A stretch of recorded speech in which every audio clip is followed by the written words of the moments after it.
Cette ville intelligente, comment peut-elle aider à renforcer la résilience urbaine? Question importante et d'actualité. Et, tout d'abord, si on revient sur la question de la ville intelligente, c'est quoi cette ville intelligente? C'est une ville où on va essayer de collecter des données, de préférence en temps réel, mais aussi les données historiques. Et ces données, on va pouvoir les collecter à travers éventuellement des capteurs, des senseurs, mais aussi à travers la participation des citoyens. Et ça couvre la plupart des secteurs de la ville. Donc il y a cette question de globalité. On observe l'eau, l'énergie, le transport, etc. Une fois qu'on a ces données, on va essayer de les analyser pour comprendre comment les systèmes complexes fonctionnent. Une fois qu'on comprend mieux comment nos systèmes fonctionnent, on peut améliorer leur fonctionnement. Et améliorer comment? On va les rendre plus efficaces. On va travailler sur la question de la sécurité, c'est une question très importante, et améliorer la qualité de service. Et pour un certain nombre de choses, on va pouvoir faire appel à l'automatique. C'est-à-dire qu'il y a des systèmes qu'on pourra contrôler de manière automatique si ce contrôle présente de l'intérêt, surtout la question de sécurité et d'optimisation. Donc c'est comme ça qu'une ville intelligente fonctionne. Donc c'est une ville qui fonctionne autour de la donnée. Quand je viens sur une question de catastrophe naturelle qui frappe une ville, l'une des grandes questions qui se pose, et comme on a dit, ça peut être vraiment très très rapide. Dire, un séisme, c'est entre 20 et 30 secondes. Mais qu'est-ce qui s'est passé pendant les 20 et 30 secondes?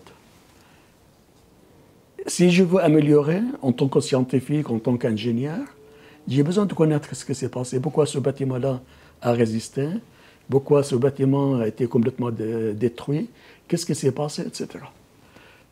Et lors éventuellement d'une inondation, qu'est-ce qui a convoqué vraiment les dégâts? Est-ce que c'est l'inondation?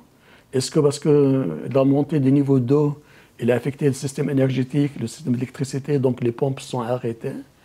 Ou autre chose. Donc, la série des conséquences est quelque chose qui est très important. Et ça, on peut le savoir que si on a de la donnée.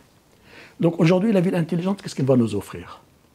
Elle va nous offrir cette possibilité de collecter de la donnée pendant le catastrophe. C'est-à-dire qu'aujourd'hui, on a des caméras un peu partout, ces caméras filment. Et aujourd'hui, on a en temps réel, qu'est-ce qui s'est passé, etc. On sait comment le bâtiment a réagi à l'intérieur, etc. On sait comment la communauté a réagi aussi. C'est quelque chose qui est important. Le service d'urgence, comment ils ont réagi. Par exemple, si je prends, il y a quelques années, il y a eu une inondation très très forte aux États-Unis, notamment dans les métros. Et pourquoi il y a eu l'inondation dans les métros? C'est parce que, en fait, les pompes, à cause de l'arrêt d'électricité, rupture électrique, sont arrêtées. Donc, on apprend quelque chose qui est très important. On avait tout ce qu'il fallait, mais on n'a pas prévu qu'effectivement, qu'il peut y avoir une coupure d'électricité. Donc, aujourd'hui, quand on arrive en fait, à collecter l'ensemble de ces données, les analyser et comprendre les interactions, parce que c'est une question d'interaction, les infrastructures qu'on a, elles sont interdépendantes. Qu'est-ce qui s'est passé? Ça nous permet de beaucoup mieux comprendre. Si on comprend mieux, on peut se préparer beaucoup mieux. Donc, c'est ça qui va nous apporter la ville intelligente. Deuxième chose que j'ai évoquée rapidement, en fait, ce qui se passe dans les premiers instants, il est vraiment très, très important. Donc, aujourd'hui, il y a un développement des systèmes qu'on appelle les systèmes d'alerte précoce. C'est-à-dire qu'aujourd'hui, par exemple, si on prend les tsunamis, très souvent, ils ont lieu dans les océans. Ils mettent du temps jusqu'à ce qu'elle arrive à terre. Pendant ce temps-là, on a la possibilité de faire des alertes, évacuer, arrêter de structures critiques. Par exemple, ce qui s'est passé au Japon, centrale nucléaire, on aurait pu, peut-être, je ne sais pas, faire quelque chose pour qu'on n'ait pas les dégâts qu'on a eus. Donc, cette question d'alerte précoce, elle est essentielle dans les forêts. Quand le feu commence, bon, c'est des très grands entendus. Si on a une alerte que quelque part, il y a effectivement un début de feu, on pourra peut-être agir rapidement, etc. La montée des eaux, la même chose. Si on a quelques heures, etc., on a peut-être la possibilité de stocker l'eau quelque part, agir sur les cours d'eau, etc. Donc, il y a cette possibilité. Et aujourd'hui, ce système d'alerte précoce, il se développe. Une chose qui se développe, qui est très intéressante, qui est liée toujours à cette question des données, sont les satellites. Il faut voir qu'autour de nous, il y a des satellites qui surveillent en permanence ce qui se passe sur la Terre. Il y a les drones, etc. Et ça, quand on croise les informations qui viennent des différentes sources, on peut vraiment mesurer des changements de manière assez rapide, ce qui va nous permettre éventuellement de savoir que quelque part il va y avoir un risque, on peut agir, ou bien cartographier les dégâts. Parce qu'on peut les voir. Il y a des très grands programmes maintenant au niveau international. Beaucoup les satellites fonctionnent beaucoup plus au service des catastrophes naturelles qu'auparavant. Mais on est toujours sur la même technologie. Qu'est-ce qu'on fait? On collecte de la donnée, on analyse la donnée, on essaye d'agir le plus rapidement possible. Dans la ville intelligente, il y a les questions d'automatisme. Une question qui est vraiment très importante. Maintenant, du fait que l'action humaine prend toujours du temps, on n'est pas toujours forcément au bon endroit, les machines sont un peu partout. Donc si on sent un risque, il y a un risque quelconque, il faut fermer une portière, il faut ouvrir une vanne, il faut faire fonctionner une pompe, etc. Mais ça, c'est des choses qu'on pourra le faire de manière automatique, sans aucune difficulté. Mais pour pouvoir faire ça, on a besoin de la donnée, on a besoin des analyses, et aujourd'hui, avec l'intelligence artificielle, on pourra faire beaucoup de choses. Dans la ville intelligente, on a beaucoup insisté sur le rôle des citoyens, parce que les citoyens jouent un rôle important. Et ce qui caractérise le citoyen aujourd'hui, c'est qu'il est connecté à travers son téléphone, il voit ce qui se passe, etc. Et là, ça fait une source d'action qui est extraordinaire.